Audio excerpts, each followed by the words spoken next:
Hi, this is Kim Iskyan. I'm sitting here with Gregor Gregersen, and we are going to start the webinar in about 10 seconds. Just letting a few final people join us.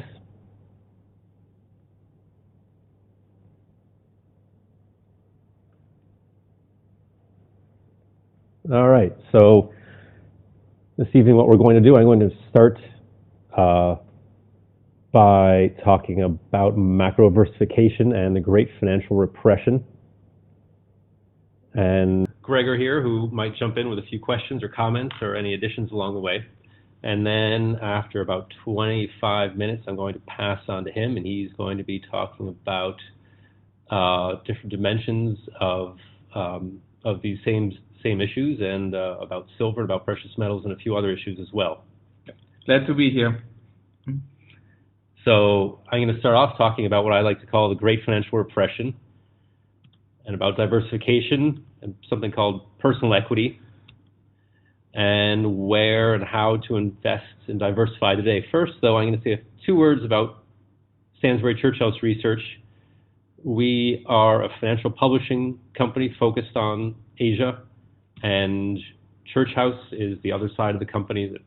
The Churchouses have enormous investment experience in Asia. I have about 25 years of banking experience throughout emerging markets, and we publish the Churchouse letter, which is a paid investment research product. We also have a free daily e-letter, and that's available through our website, which is here. It's at stansberrychurchouse.com, and I encourage you to visit once we're finished with the webinar. So to start off, I'm going to say a few words about home country bias, which is the tendency of investors to focus and invest in those markets that are their home markets. So, for example, the average American investor invests nearly 80% of his portfolio assets in the United States, even though U.S. markets, stock markets, account for only about half of global stock market capitalization. Now, it's even more pronounced in other countries. We look at Australia, we look at Singapore, for example. The Singapore stock market accounts for only 0.4% of total global market capitalization, yet the average Singaporean investor invests well over a third of his money in Singaporean securities. Now, on the one hand, this makes sense because we're always told to invest in what we know, and most people know their home country better than elsewhere. And if you're in Singapore and you see the Capital Land Mall and you fly Singapore Airlines, you're much more familiar with either of those than you are with any sort of products in other countries. So you're going to tend to invest in those markets that you know. Now, the downside of that is that if your home market goes through a prolonged period of underperformance, your portfolio returns suffer dramatically. Now, just to use the example of Singapore again, until quite recently, the Singapore stock market, the STI, was a long-term underperformer. Over the past 5 years, it's up maybe 10% at best.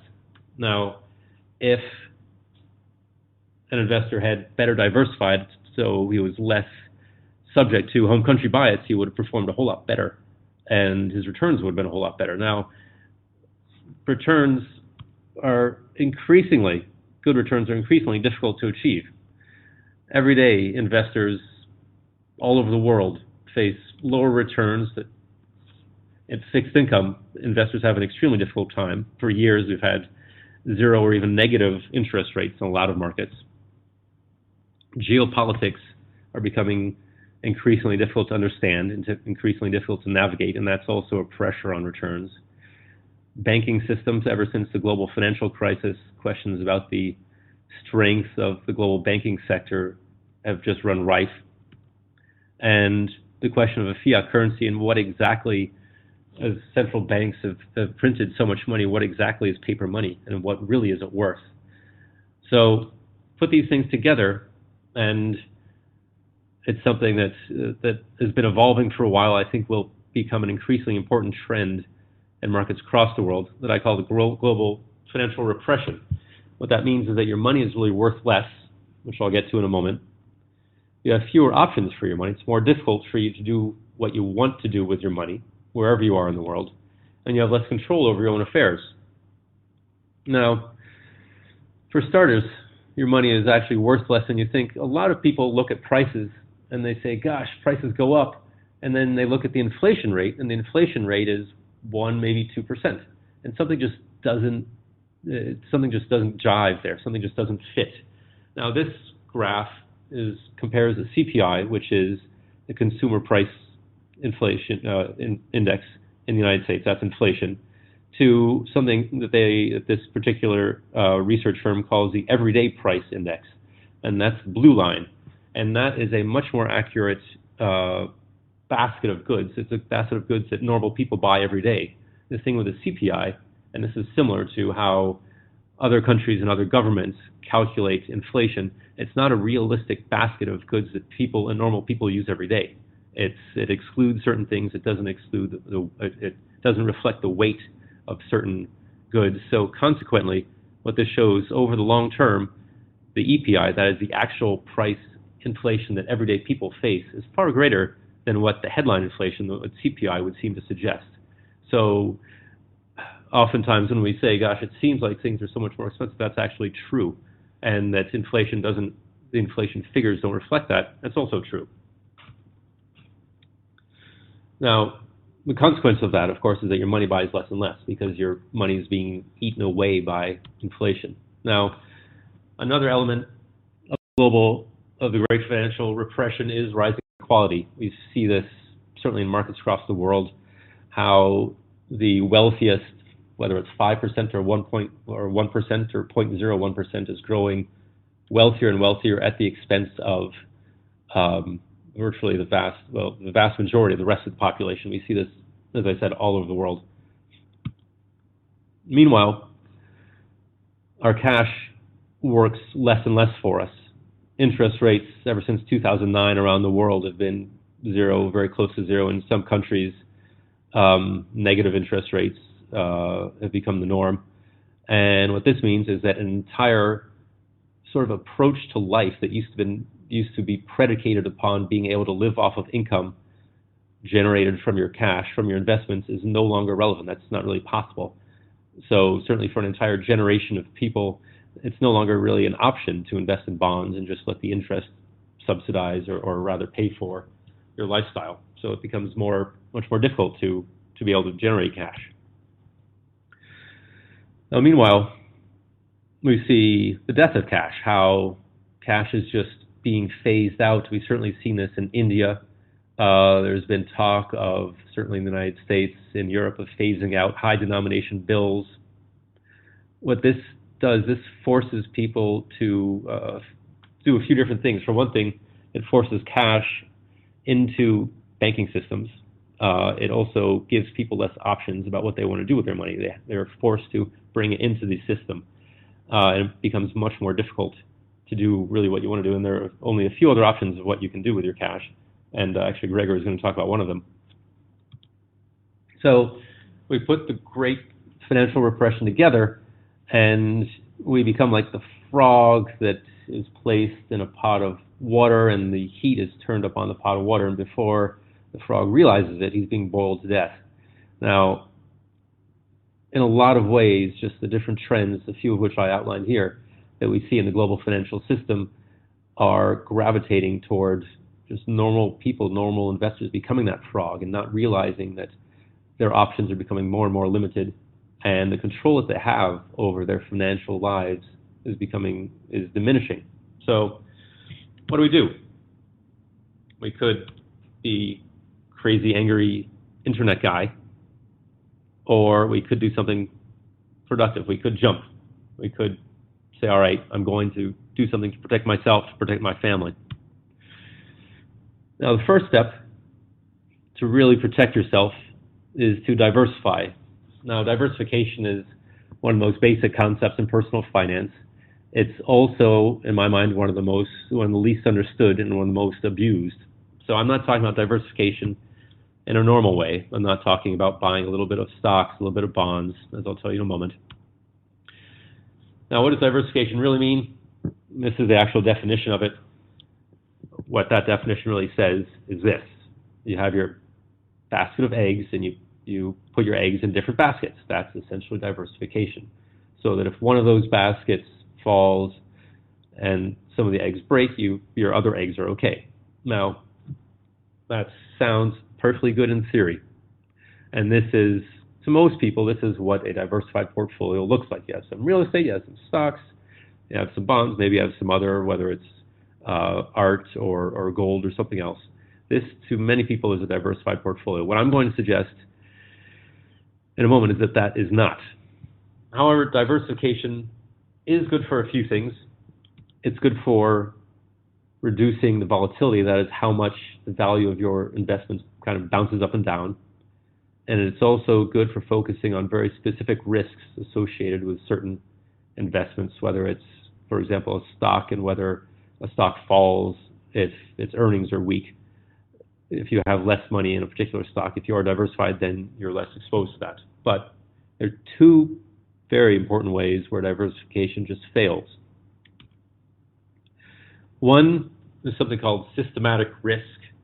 This is the risk that is always present whenever you hold an asset that you want to sell. There's always the risk that the value of your asset is going to fall and that there's no way for you to sell that asset. Now, we see this in normal, in a portfolio of stocks, because you can diversify away a certain degree of that risk, but then there's always going to be some element of systematic risk if you hold shares, and again, if you hold any sort of market asset. That's just simply market risk. The other big problem with diversification is correlation. Correlation is, of course, the degree to which two securities or assets, or really two of anything, move in relation to each other. Now, correlation is in a lot of ways the enemy of diversification, because if two assets are correlated, that means that that just the fact that they are different assets loses all meaning, because they move in the same way, in the same direction, so they're not diversified. Now, what we've seen over time is that in a crisis, correlation tends to destroy any notion of diversification, which of course is precisely the time when we want it. Now, this graph shows the correlation between the S&P 500 and other markets, and we can see that before the global economic crisis in 2008-2009, the level of correlation, that's on the left axis, was quite low, and that level of correlation shot through the roof during the crisis. We see something similar between emerging markets and developed markets, stock markets, that is. All of a sudden, these markets moved in lockstep. Now, what that means, this table is a little bit complicated, but it shows the correlations between different assets, between bonds and stocks, between the S&P 500 and emerging markets. And the top table shows the average correlation over the past 28 years. Now, for example, if you look at bonds on the top axis and the emerging markets index on the left axis, we see that over the long term, that correlation is quite low. It's 0.22. But the lower table shows correlations during the global economic crisis. And we look at the correlation between those same two assets, and it's nearly tripled. It's up to 0.64. So what that says is that investors who at some point said, you know, in my portfolio I have some emerging market stocks and I have some bonds. So I'm pretty well diversified. So if bad things happen, I have my money in different baskets, I'm more or less okay. Well, the reality of the global economic crisis and of what happens during most crises is that correlation increases. So all of a sudden the value of having those different baskets drops dramatically, because it turns out your eggs are not in very many different baskets after all. So what can you do about this? Let's just go back to the definition of diversification, which is the process of allocating capital. Let's ask what kind of capital, to reduce exposure to any one particular risk. What kind of risks? And a common path is to reduce risk or volatility by investing in a variety of assets. Let's ask what kind of assets. Now, to explain this, I'm going to do a short story about a former colleague of mine. I worked and lived in Moscow in Russia for a long time, and I was a stock analyst at a big Russian investment bank. And I had a colleague named Andrei. This is not Andrei. This is just random internet Russian guy holding a bottle of vodka. And Andrei was my junior analyst, and he was doing quite well. He was working, obviously, for a Russian bank. He had invested in Russian stocks. He was buying a flat in downtown Moscow. He had his cash in Russian rubles at a local bank. So from the outside, he looked quite well diversified because he had his assets in all these sorts of different asset classes, and he was making money, and he was doing well. Well, he was doing well, and indeed, he looked like a genius because he was investing in stocks, and the Russian stock market was going through the roof. Everything was good until the global economic crisis struck. The Russian stock market fell by 79%, along with similar to very many other stock markets around the world. The ruble also collapsed, and a lot of banks were in trouble. And all of a sudden, Andrei realized that he was nowhere near as well diversified as he thought he was because all of those assets were falling at the same time. The ruble fell, the value of his stock portfolio fell, the value of his real estate portfolio fell, and Andrei lost his job. I had to fire Andrei. So it turned out that he had his assets in different egg baskets, but all of the egg baskets were in the same egg truck, and the egg truck capsized or crashed, and all of a sudden all of Andrei's eggs were all over the place. So he was nowhere near as well diversified as he thought he was. Now, what he did wrong, all of his financial assets, it turned out, were highly correlated: real estate, securities, cash. And what could he fall back on? It turned out that his other assets, his main asset, was his skills, his background, what he could do, his job. He was working for a Russian bank. The entire Russian financial sector collapsed. And all of a sudden, Andrei's other assets had similarly fallen in value. No one needed a Russian stock analyst. All of his other friends in his network were also out of work. He spoke Russian with a little bit of English, but he couldn't very easily go anywhere else. His professional experience was all in the same financial sector. So what I'm talking about is really Andrei's personal equity. And his personal equity is very different from his financial equity, which is usually what we talk about when we refer to diversification. But everything for Andrei was highly correlated. This is like financial repression on steroids. It was just as bad as you could get. Now, to explain this, I like to use a term called macroversification, and that really refers to the diversification of the individual's financial assets as well as of his or her personal equity. So it's more than just this sort of graph, and it's really being able to address these sorts of issues. And Andrei's example really shows the need to macroversify rather than just diversify your assets. So you can think about these things. What if I only speak one language? What if the government takes my assets? What if everything in the financial sector moves in the same direction and I have to do something else with my life and go somewhere else? So we have the different elements of portfolio diversification. Then we have the personal equity. We have the skills. We have an individual's network, languages, and professional experience, which are really both elements of diversification. So when I hear financial advisors or private bankers talk about diversification, part of me wants to say, but wait a second, you're ignoring what is arguably the most important part of this. You're ignoring the source of long-term income generation through your personal equity. How are you diversifying that? So when we look at macroversification, I tend to look at currency, at geography, at asset class, at the banking sector, wherever you're banking, and how diversified are they really, and are they all correlated also with your personal equity? So shifting finally just back to the financial side of diversification, where should you look to diversify? I'm going to talk about one element of this, and when I look at stock markets, I tend to focus on those that are cheap, that is based on valuation, whether it's PE or other valuation measures, price-to-earnings ratio. Now, there are different ways to measure a market's valuation. There's price-to-earnings ratio. There's a measure that I particularly like. It's called the CAPE.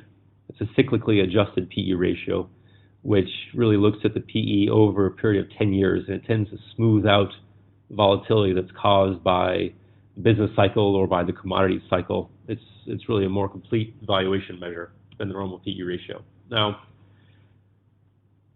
one of the reasons that I prefer to focus on cheap markets is this.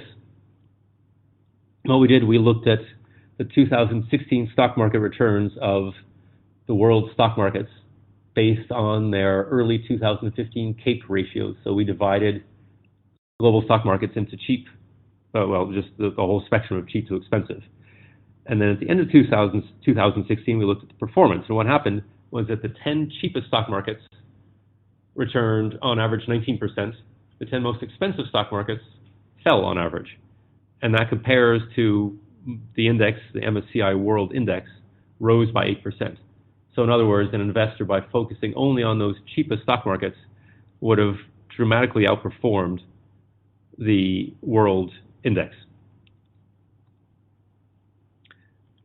So just 2 words about some of the cheapest stock markets right now. China's H shares market. H shares are Chinese companies that are traded in Hong Kong. They've been trading at a low valuation for some time that I think is unjustified. They have also for a long time traded at a discount to A shares. A shares are Chinese shares that are traded in China. And for a number of structural reasons and reasons focused on the nature of the Chinese financial sector, H shares are traded at a discount. However, these H shares they have been one of the cheapest markets for a long time, and I think that really doesn't make a whole lot of sense when you look at the growth of the market and when you look at the relative valuation compared to other markets. One way to invest in H shares is through a few different ETFs. One of them is the FXI in New York, or 2828 in Hong Kong, or the P58 in Singapore. Another way, actually my favorite way of investing in cheap stock markets, is a New York Stock Exchange listed ETF. It's called the Cambria Global Value. And this actually looks at the cheapest stock markets based on CAPE and other valuation measures. And it invests in the cheapest stocks in the cheapest markets. So this is the geographical allocation of this ETF quite recently. You can see Russia is one of the world's cheapest stock markets. Brazil is there, Austria is there. And over time, this fund has outperformed the indices, and it's very well positioned to continue to do that. This is ticker GVAL on the New York Stock Exchange.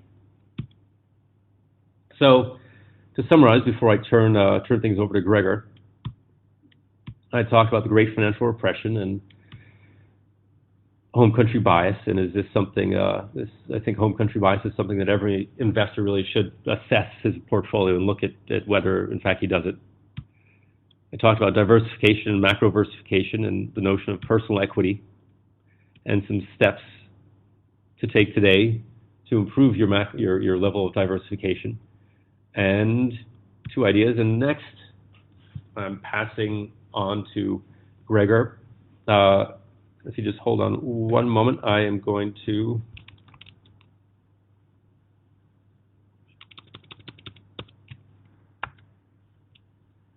bear with me, please. There we are. All right, I'm turning things over to Gregor now. Welcome, everybody. My name is Gregor Gregersen. I am the CEO of Silver Bullion. Silver Bullion is a large bullion dealer in Singapore. We are also operating our own vault with around 600 tons capacity. We are currently storing around 200 million tons worth of gold and silver, and we operate a peer-to-peer secured lending system whereby people can borrow and lend to each other using bullion as collateral for the loans. This presentation is going to be primarily on systemic risk and how gold, physical bullion, can be used to protect yourself against systemic risk. So to start on off, I'll tell you a little bit about myself, for those who don't know me. My background is software engineering as well as finance. In 2008, I was working as a senior data architect for Germany's second largest bank, that being Commerzbank. And I happened to be in Frankfurt when Lehman Brothers ended up going bankrupt. And when that happens, the financial system almost came to a standstill. I was literally in the trading room, and I had a first-hand view of how fragile the system really is, because once banks stop trusting each other, then the existing system pretty much collapses. And at that time, a lot of people ended up going and buying physical precious metals. And by the time I realized that might be a good idea, it was almost impossible to find any. I ended up going to a bullion dealer in Frankfurt, and told me, "Oh, we're only buying bullion, we're not selling any." I thought that was a weird bullion deal. I went to a different one, and the same thing happened. And then I ended up going to 13 different banks and bullion dealers until I finally ended up getting a 1 kg silver bar from the gift shop of the European Central Bank. Strange enough, the person I talked with told me to come back in 3 days later. I came back, and indeed I ended up with my 1 kg Herrero silver bar. I ended up paying 90% tax in Germany at the time on silver. But it pretty much taught me an important lesson, which was when trust is being eroded in the financial system, then the availability of physical bullion will be almost nothing. And even though prices of silver and gold were actually falling during that time, these were paper prices. Availability of physical bullion was extremely hard to get. And on eBay, you had to pay $35 for an American Eagle silver coin, when on future exchanges, silver was being traded around $9 to $10. So knowing that the underlying causes of the financial crisis of 2008 have not gone away and have gotten worse, I expect there to be a much worse crisis in the future. And when that happens, it makes a lot of sense to have a little bit of gold and silver stashed away as a kind of insurance against systemic risk. And hereby I will start with the presentation. So, the next crisis. Oftentimes people hear these terms, billions, trillions, and it is really quite hard to actually imagine what $1 trillion is. So we commissioned some graphic designers to actually help us illustrate what it is. And in this screen, you actually see a $100 bill, and if you take 100 of these $100 bills, you end up with $10,000. If you take 100 of these stacks of 10,000, you end up with 1 million. If you take 100 of these 1 million stacks, you end up with a nice pallet of about $100 million. Or you can build a little couch and sit on it as well. Now, keep in mind the size of this pallet. If I'm putting this and compare it to the size of the debt of the United States, for example, or other countries, then you can see how tiny this pallet really is. Please notice the red arrow, and you'll see the $100 million. Next to it, the little line that is actually a person. You'll see the Statue of Liberty for reference, and each one of these columns of money is basically $1 trillion. That's how much it is. What is more astounding than that, however, is the amount of new debt that has been created. Now, this graphic is a little bit dated. It goes back to late 2015, 2016. But you can see that from 2008 onwards, the United States alone increased its debt by 8.5 trillion. By middle of 2017, we are pretty much at $20 trillion now in total debt. And you can see that in just 7 years, the United States debt was more than doubled. That is clearly not sustainable. Now, other countries are in similar situations. The Japanese, they have the highest debt to GDP of any other country. And if you take England, England has had the highest growth in debt in a percentage terms from any other country. So they're adding debt very, very quickly.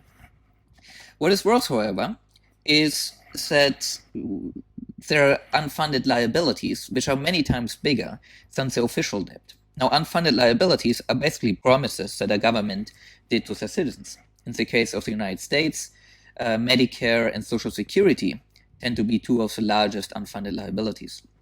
And this chart will show you, and this, by the way, is coming from the government itself, how they expect payments from these programs to be. And what we're basically seeing is that the government is going to have chip in order to pay for Medicare and for Social Security. And 2016, 2017 is really when we are starting to be on the tipping point where we are starting to have a lot more funds being needed to keep these programs alive and running. By 2040, we're looking at almost $1 trillion of additional funds that has to be paid in just to keep the promises that were made to pensioners and to people with diseases or other problems to maintain these promises. So if anything, the vast deficits that we're seeing right now are just going to get worse in the future. And they're going to get worse partially because we have to pay a lot of interest on the existing debt. So the more debt you add, the more interest you have to pay. Then you have the unfunded liabilities, which are payments you have to do by law, which are going to greatly increase the deficits. And then from a political standpoint, there seems to be no real willingness to really reduce deficits. So if anything, we're looking at a reduction in corporate tax rates, a drastic one. We're seeing an increase in capital expenditures, which might or might not be a good thing, but it's definitely going to increase the deficit even more. So we're having a perfect storm when it comes to deficits that the United States and many other countries which are in similar situations are going to have going forward.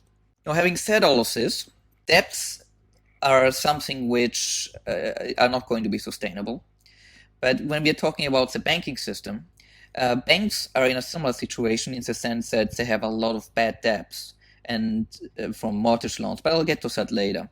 What I want to show with this other graphics that you see here is the amount of interconnectivity between the different banks. And the reason that matters is when Bank A is going to make an investment or is going to plan how they're going to adjust their risks, they normally end up creating derivatives, which are basically bets with other banks. And as a side note, I used to work on the structured product desk of a large bank, building derivatives, working with quants. So I'm somewhat familiar with derivatives. And the problems that we are seeing is that when a bank manages its risk, it's basically taking derivatives from different banks and adjusting them together. And as Jim Richards was pointing out in his books, they tend to assume that all of these other banks they're working with are always going to be there. They assume that there's no chance that these banks will default, because if these banks were to default, their risk profile will be completely different. And because they're so leveraged and because they're so interconnected, when one bank goes bankrupt and can no longer pay another bank, the second bank might go bankrupt, which in turn might cause other banks to go bankrupt. And you're essentially going to have a house of cards where once you start removing a few of the bottom cards, the whole thing is going to collapse. That is basically why large banks are too big to fail. If they fail, many other banks are likely to fail, and the whole system is going to implode. That's the moral dilemma we are facing nowadays. So as this financial interdependence is higher than ever, we are basically looking at a very unstable system. It is unstable because governmental debts are becoming much bigger. Banks are more and more interconnected. Banks have more and more bad debts, and I'll give you a personal example here, and they're highly interconnected. So this is a recipe which is not a recipe for stability. It is a recipe for disaster at some point. Now, I like to illustrate a personal example. I lived for 10 years in Italy, and my parents had a vacation rental in Italy, actually 2 vacation rentals. We had around 40 apartments, and by 2006, my parents were about to retire and wanted to sell these apartments. It was a very good timing because, as you know, by 2007, 2008, we ended up in the subprime crisis and valuations of homes crashed in Italy, just like in the United States. So in 2006, and I'll give you an example here, we managed to sell one of our villas with about 20 apartments and for 2.7 million euros. 2 million of these were mortgaged by the buyer. By 2010, the buyer defaulted and could no longer pay his mortgage. He ended up declaring bankruptcy, actually, and the property ended up going back to the banks. It was actually a consortium of 3 different banks, which I guess made it a little bit harder for them to make decisions quickly. Be it as it may, they tried to sell the property for $2 million, euros, but were unable to do so. And they decided to wait, hoping that prices would go up. By 2012, that didn't look likely, so they did a public auction for 1.6 million euro, but nobody bought it. 2014, they tried again for 1 million euro, nobody bought it. By 2015, we tried for 800,000 euros, nobody bought it. By 2016, they went as low as 500,000 euros, and my dad actually ended up buying it back. But the problem here, if you look at this from the point of view of a bank, this is terrible, because the bank did not receive any interest since 2010, and they lost 1.5 million euros on the 2 million euro loans they gave. Now, a bank can only have a certain number of loans going bad before the bank itself is about ready to default. And this happened not just with one of our villas, it happened with both our villas. The other villa was also sold around 2.5 million euros, in this case to some Irish investors, and they also defaulted, and there was a similar story. So throughout Italy, and there are similar cases in Spain and other countries, there's a whole lot of bad debts in the system. And as the economist was pointing out, the next big crisis might actually be coming from Italian banks, because many of them, if they were to adjust their loans to actually market valuation, many of these banks will actually be bankrupt already. You might have heard Monte dei Paschi di Siena bonds in news. That's one of the larger banks, which is well known. It's actually one of the oldest, if not the oldest banks in the world, which is probably going to have to bail out one way or another. There were 4 smaller banks in Italy which have gone bankrupt. It has not really made the international news, but it was quite a painful experience for many of the depositors there. A number of older people actually committed suicide, having lost most of their life savings. And as you might know, banks are supposed to be insured. And indeed, when you deposit something in a savings account, it is insured, but a savings account pays no interest. So many of these folks actually took some money and put it in certificate of deposits, which is still money being lent to the bank. It was paying a little bit more, maybe 1%, but it would no longer be insured by the government or in the United States under FDIC, so these people lost everything. So banks are not really quite as safe as they seem, and when one bank fails, many other banks are basically on the hook. Governments themselves, which bailed out the banks in 2008, are not really doing well at all from a fiscal point of view. So they might not be bailing out banks again in the future. And that's pretty much what this slide is all about. Debt, leverage, and interdependence between banks is higher than ever. And we are still having a lot of legacy debt and a lot of problems from 2008, which have not been solved. At the same time, from a monetary point of view, since 2008, our interest rates have been close to zero. So whenever an economy goes into a recession or the financial problems, central banks like to lower the interest rates, but you can't really go much lower than zero, even though Europe is trying to do so by having negative interest rates. But the point being, there's really no powder left to spur the economy when things go bad. And on top of that, because of public opinion of banks not being very good, and because of governments already having so much debt, if another set of bailouts is going to be needed, governments are unlikely to be doing that. So what that means for us? It means that the next time there's going to be a major financial crisis, we're probably not going to be looking at bailouts to keep the system going, but we're going to be looking at bail-ins. Now, a bail-in is what happened in Cyprus in 2013. In 2015, we also saw some of that happening in Greece. And the basic idea is that instead of the government coming in and bailing out the bank, it's going to be the people who had deposits with the bank which are going to have to bail out the bank. So if you put your money in bank A, then you might expect maybe 30, 40, 50% of your money to be gone to make up for the losses that bank might have done. How do you protect yourself against all of this? Well, what a lot of people don't really seem to pay a lot of attention to is credit versus ownership. You often hear people, assuming that the money that they have in a bank is theirs. Well, it is not.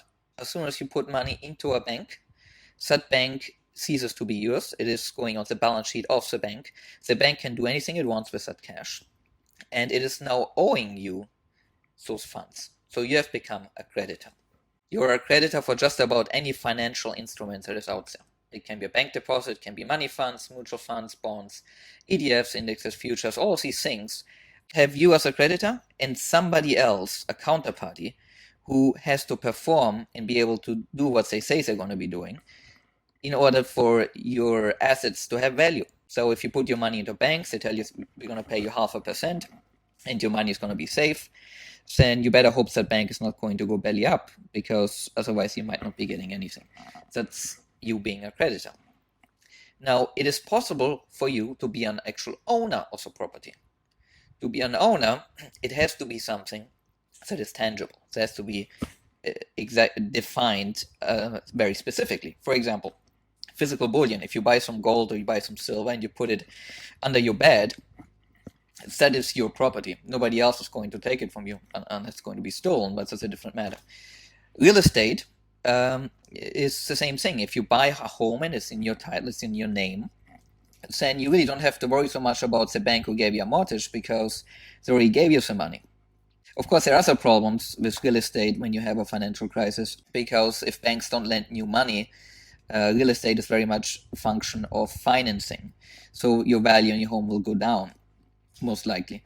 But you will be able to maintain that home. So you're not really exposed to the financial system as much. And of course, physical cash, when you have cash somewhere, it's not, nobody can really default on you unless the cash itself loses value. So what this means is look at gold, silver, real estate, and cash as the only things that you can actually own, where you don't have to worry about somebody else having to perform for your assets to be safe. Now, coming back to the bail-in story, there was a number of post-2008, there were meetings in Brisbane of the G20, where they pretty much seem to have agreed on a bail-in template.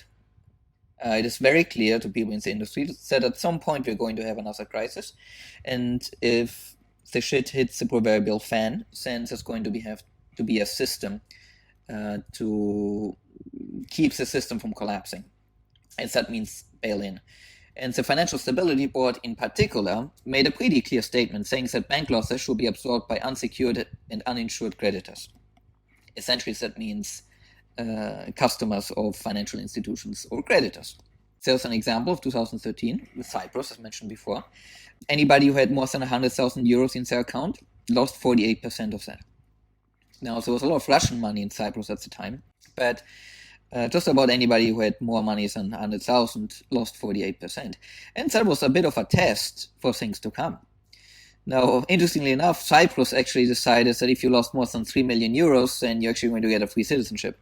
Not sure how desirable that is, but that's what they did. It was an interesting factoid.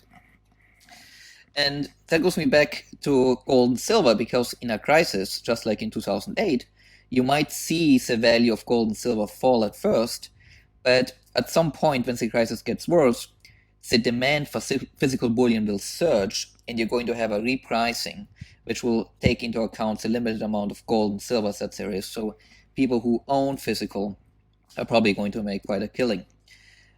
But a lot of people think they own precious metals when they don't really own precious metals.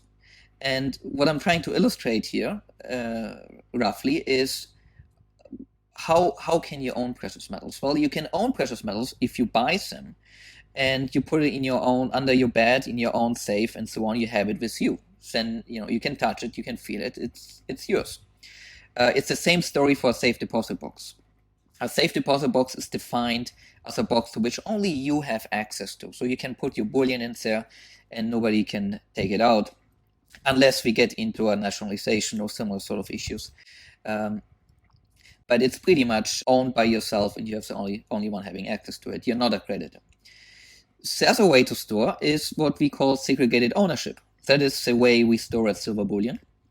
And what it basically means is that when you buy bullion from us, then that bullion first has to arrive in our facility. We have about 200,000 ounces of silver and 1,200 ounces of gold, which we use as buffer inventory. And that bullion then goes into temp evident bag with a unique ID, or it is directly identified by the serial number of the bar. And you're then buying that serial number with an invoice. So you're buying bullion just like you're buying ice cream or groceries in the local store, because an invoice documents transfer of ownership from one party to another one. So that's very important. You cannot really be an owner of something unless you have a document transferring that ownership. And with exception of real estate, where you have deeds and so on, that's pretty much documented by an invoice. Now, if you want to protect yourself against a major crisis and be outside the financial system, you definitely want to have segregated ownership or keep the gold close to yourself. On the other hand, you might have heard of so-called fully allocated systems. And oftentimes people think fully allocated systems means that the customer owns the bullion. That's not the case. The bullion is being owned by the dealer, and the dealer just promises that they will order enough bullion to cover their liabilities, to cover the bullion that their customers have ordered.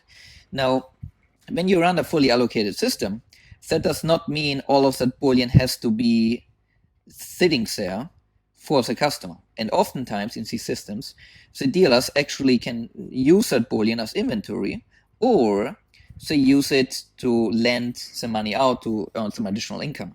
And because in this industry, people are very price sensitive, they like to always compare the price of storage. There's a lot of pressure to basically reduce the storage prices, but that leaves the possibility of you doing this leasing or using the bullion as inventory. The problem of using bullion as inventory is, should we really get into a financial crisis, then it will not be possible for dealers or just about anybody else to get new amounts of gold or silver from the refineries, because the backlog will be so high. And if the crisis goes bad enough, then the dealers might actually not survive the crisis if they don't have the gold to cover their liabilities. And if it's being used as inventories, then most likely all of that gold and silver will be sold to customers coming in, buying that bullion. And the storage customers are going to be left with an IOU from that dealer, who in turn has some IOU from some other entity which is supposed to supply the bullion. But that's not the position you want to be in when something like this happens. So I always tell people, if you are serious about protecting yourself from systemic risk, you need to go with segregated ownership, or just put that gold under your pillow, proverbially speaking. Then you have unallocated systems, which are basically like allocated. It's just that the dealer does not need to keep enough gold to cover their liabilities. So it's less attractive than an allocated system. And ultimately, what a lot of people really have is paper gold, which means there's no gold whatsoever that can be taken delivery of, and you really only have price exposure. Now, there's nothing wrong necessarily with having just price exposure if that's what you want. If you're buying gold today and you're thinking to sell it next week, by all means, don't go with physical, because it's cheaper to just go with paper gold or silver. But if you're buying gold and silver as a way of insuring yourself against a financial crisis, or to protect your nest egg for the long term, then you definitely would want to go with segregated ownership or using a safe deposit box. So this slide is about gold itself, and why should you be owning gold at all? And there's a saying, big lies, small lies, and statistics. So you can always come up with some assets doing extremely well if you just time it right. And instead of taking a certain periods, I just use the last 104 years to give you an example of what gold did over that period compared to the US dollar. And it's hard to argue that 104 years is not a long time period. It'll give you a good average of what the metal does. So if we go back to 1913, and I chose 1913 because that was the date the Federal Reserve started, and with the mandate to actually protect the value of the US dollar. Now, since 1913, the US dollar itself lost around 96% of its purchasing power. That's according to official inflation numbers. In reality, these numbers are probably higher. meaning that the US dollar probably lost more since that. If you take the gold, on the other hand, in 1913, 1 ounce of gold was $18.92. If you forward to middle of 2017, gold is around 1,250 US dollars. So if you subtract the loss of purchasing power from the appreciation, nominal appreciation of the gold, you will still have made a 265% real gain in real purchasing power if you would have bought that gold coin. And if you average the numbers over the 104 years, you will find that on average, the US dollar lost 3.2% of its purchasing power each year. And gold gained 4.2% in nominal terms, in dollar terms, every year. So on average, the gold increased by roughly 1% in purchasing power every year. So not only is gold a great insurance in case of a financial crisis, but it also appreciates reliably over time, both in nominal terms and in real terms. And what that means, people will tell me, well, gold doesn't pay interest. Well, it doesn't have to. It doesn't have to pay interest because it's not dollars. The dollar loses 3.2% every year on average, which means you would have to earn 3.2% in interest just to stay even. Now, gold, on average, appreciates 4.2% in nominal terms and 1% in real terms. It basically means that gold, on average, pays an interest of 4.2%. Now, it doesn't pay it as interest in cash, but it appreciates that much on average. Why does it appreciate like that? Well, let me just give you an example of the monetary base over the last 30 years or so. And this is taken from the Federal Reserve itself, and you can see that by 2008, when the financial crisis happened, the monetary base grew by 450%. So we increased the amount of money in circulation by 450%, the base money. The gold supply increased by only 13%. So it is only natural that when you increase currency by so much, at some point, the price of gold is going to have to increase. And I would argue that since we increase the monetary base so much, at some point in the future, we will see gold as well as silver go up much more than it did in the last few years. And being German myself, I, of course, was quite interested of what happened in 1918 to 1923 when we had hyperinflation in Germany. Now, one thing to understand about hyperinflation is it's not really so much about how much money was printed, but it's really about how much confidence people have in the currency itself. In other words, Germany lost the war, the First World War in 1918, and they printed a lot of money in order to finance that war. And after the war, things, most people were shocked, there was not a whole lot of goods, but people believed in the paper money. So they saved the paper money, believing that you need to have savings because tomorrow might be a rainy day again. But that changed. By 2019, people saw that prices were going higher and higher, and the savings were becoming worth less and less. There was a spike in 1920 or so, and it kind of reduced a little bit, but then inflation ended up getting higher and higher and higher. And what happened is that people said, oh, gee, my money is becoming worth less and less. Why don't I go and I buy my groceries today instead of next week? Because maybe next week prices are higher. And as people started doing that, the shop owners started saying, well, these people are all buying now. I better raise my prices earlier so that I can get more of that cash because it seems to be worth less and less.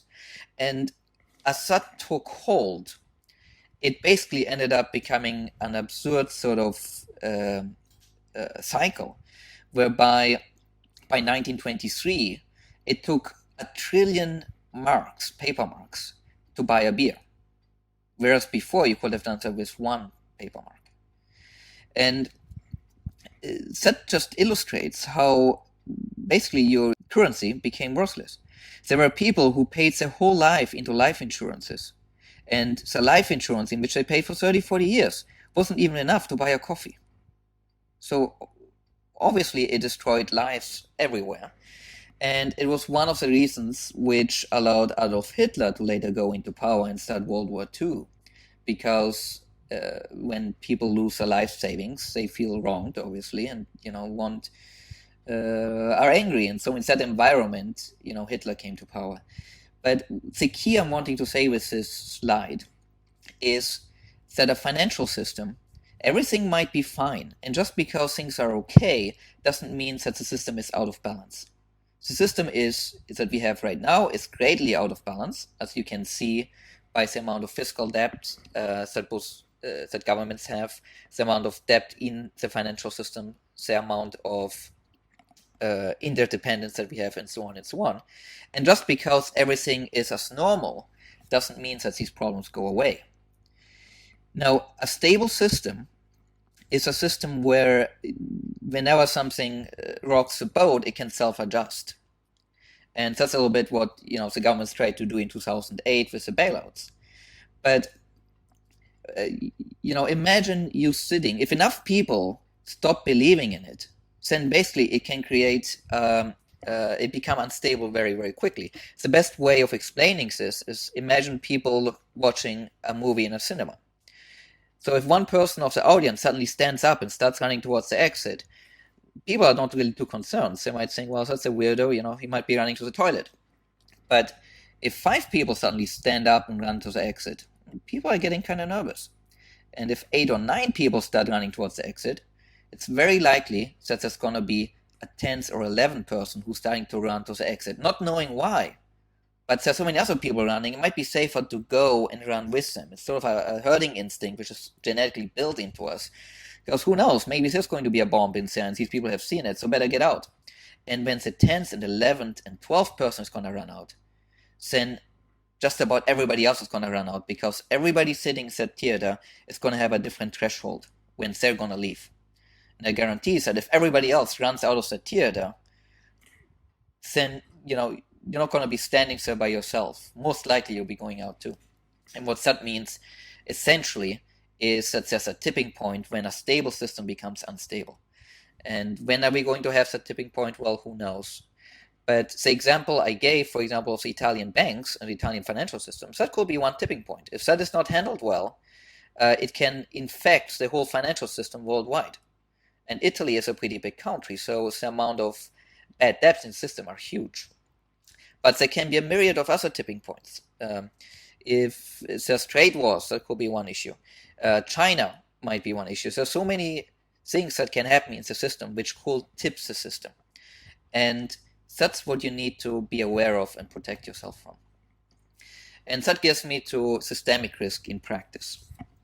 When people talk about diversification, and this I'm going back a little bit to the presentation from Kim Iskyan, then oftentimes people talk about putting money into bonds, into stocks, diversifying it within the financial system. The problem is that what happens if the financial system itself is changing? What if the capital controls? What if everything is just crashing because the system itself is in danger? That's what's called systemic risk.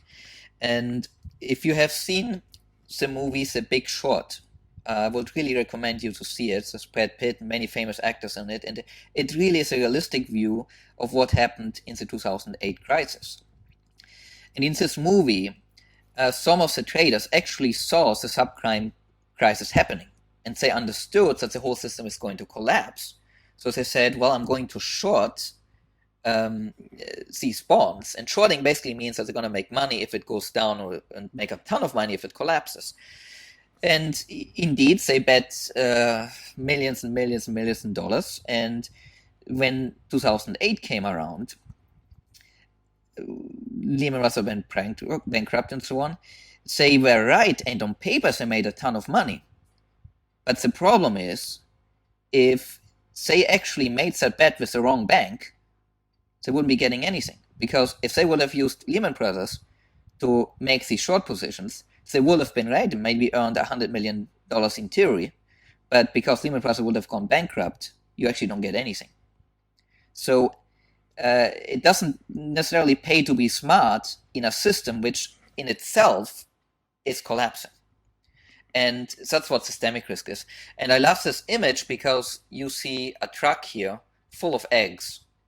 And if you put your nest egg into many of different nests, well, the whole system might collapse. The whole truck might actually curb over, and it doesn't matter where you have your eggs on the truck, because the whole truck actually fell over. So you want to make sure that you have a little bit of assets in your own nest egg, which is not going to be on the proverbial truck. And what that means is you don't want it to be in the financial system as a whole. You want it to be in something that you can own outright. And if you own bullion outright, you have to decide where you're going to keep it. Now, of course, it makes sense to keep some gold and or silver, where you live. But at a certain point, it might make sense to take some of that and put it in some other jurisdiction. Now, what can happen is that if your own government is going to get into trouble, typically governments who experience a currency crisis or have other major financial problems these governments are going to change the rules. And this has happened in the past. You might have heard in 1933, the United States nationalized gold ownership, made it illegal to own gold basically, and forced people to turn in their gold in exchange for $20.67 per ounce. This was done with Executive Order 6102, which means there was a decision done by Roosevelt without the need to get it approved by Congress or anybody else.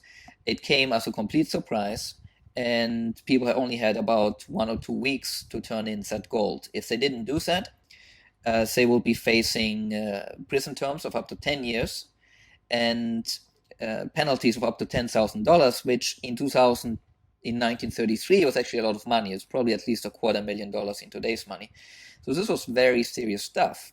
And it didn't just affect American citizens, it affected anybody who had gold in the United States. For example, there were some Swiss citizens who had gold in a bank in New York, and they had the gold in a safe deposit box.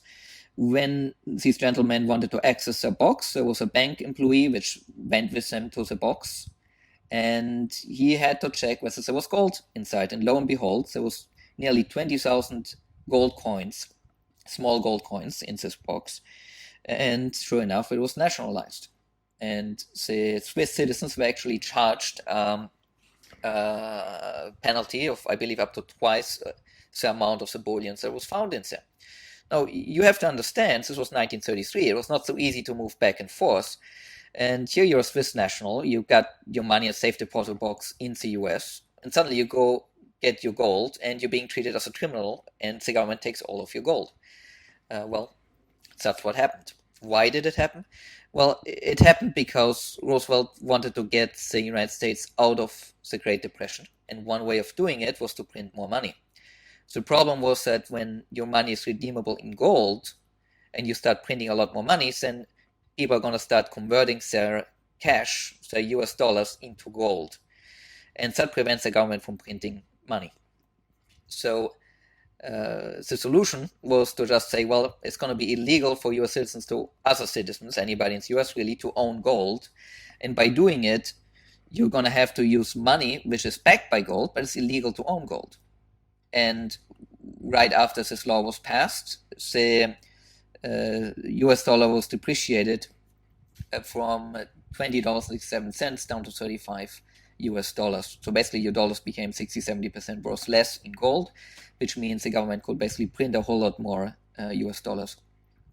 Now, the amount of dollars which was printed back then was ridiculously low compared to the amount of dollars that we are printing nowadays for just about any reason. As you know, gold became legal again to own it was around 78, if I remember correctly, when Nixon basically closed the gold window and said, you know what, we are not backing the US dollar with gold anymore. And that pretty much opened up the door for unlimited printing. It made the US dollars a true fiat currency. And gold really became a sideshow. Now, why would the United States want to nationalize gold again in the future when they don't need the gold to back the currency? Well, it all comes back down to trust. At some point, there might be a currency crisis, because if people no longer trust the US dollar, and I'm not talking about US citizens, say, for example, that China no longer trusts the US dollar and starts dumping US dollars across the board. And if that happens, what if other countries are doing the same thing? Because if you own a currency which is depreciating very quickly, then it might pay to sell that currency early. And that's the proverbial people running out of the cinemas that I did earlier. So if such scenario were to happen, then suddenly the United States might find themselves with a currency which might not be trusted. That's what happened to Germany back in the 1920s. And if that's the case, then there's quite an argument to be made that a nationalization might be in order again.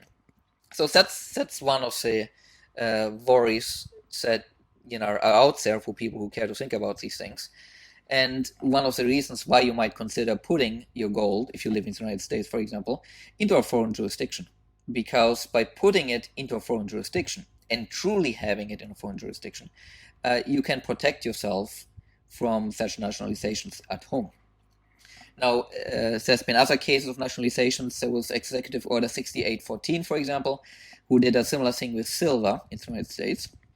In Australia, they put a law on the book which said seizure of gold, if expedient to do so for the protection of the currency, is legal to do. They basically already put it under a law that it's okay to nationalize gold. And Great Britain itself, during its difficult years between 66 and 79, pretty much made it banned the use of gold because they wanted to make sure people use the pound sterling, as there was a currency crisis during that time. What does that mean in practical terms? Well, I moved to Singapore in 2007. I have now become a citizen here, and we decided to build the vault here in Singapore because we believe Singapore to be the single best jurisdiction worldwide to store gold and silver. I will go into the details of why that is in some other video, because it will take a while to explain it. But one of the key things to understand is that regardless where you decide to put your gold or your silver, if you're storing that gold or silver with a company which is exposed back to the United States, then you're really not taking advantage of that jurisdiction. You're really not getting the benefits of storing it in that jurisdiction, because that company is going to have to follow law, the US law, regardless where it is. And I give you an example. In the bullion industry nowadays, there are many dealers, there are many websites out there, or financial institutions or banks, which offer you to buy and store gold. Oftentimes it's fully allocated, unallocated, or paper, or it might be other ways as well. But be it as it may, most of these entities are not really in the gold storage business. They're in the buying and selling and reselling storage business, because they tend to outsource the storage to a small number of global vault operators. Now, these companies are names like Brinks, are names like Loomis, and a few others. There are only a small number of these. And they're normally not that well known by the general public, because they don't really cater to the general public. They do storage for all these other entities. Now, these are global vault operators, which means that they have a lot of dependence on the United States or are US companies. So you got to ask yourself that what's going to happen if a nationalization in the US really were to happen, and you have gold stored with a global vault operator in, say, Singapore? Is that vault operator going to follow US law and nationalize that bullion, even though it's stored in Singapore? Or is he not going to do it? Well, this was one of the key questions 4 years ago, which I've been trying to clear and really address, because to me that's one of our major worries.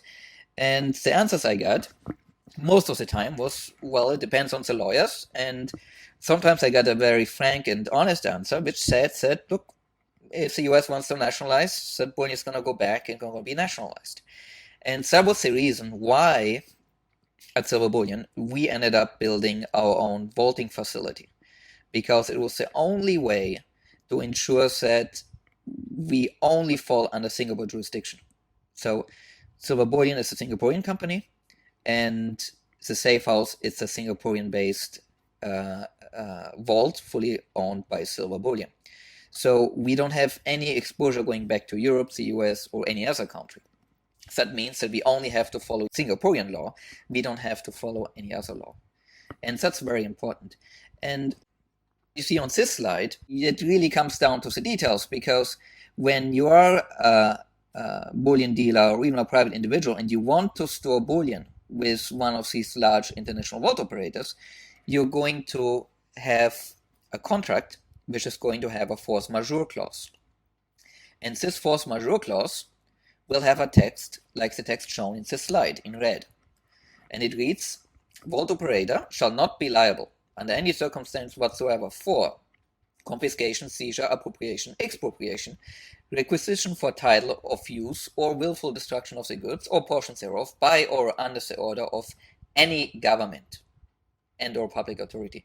So what that means is you are indemnifying, or the bullion dealers for which you are buying your bullion and storing is indemnifying the vault operator against following rules or decrees or executive orders from any country, anywhere.